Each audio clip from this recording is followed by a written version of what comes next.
இது என்னோட ID card. தமிழக வெற்றி கழகத்தினுடைய உறுப்பினர் கார்டு நான் எடுத்துட்டேன்.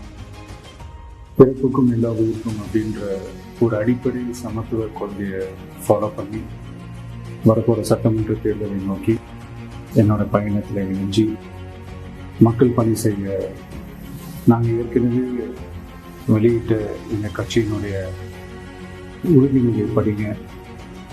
உங்கள் எல்லாருக்கும் பிடிச்சிருந்ததுன்னா, நீங்கள் எல்லாரும் விருப்பப்பட்டீங்கன்னா ஜாயின் பண்ணுங்க ப்ளீஸ். இது ரொம்ப ஈஸி தான், easy to access. Thank you, bye.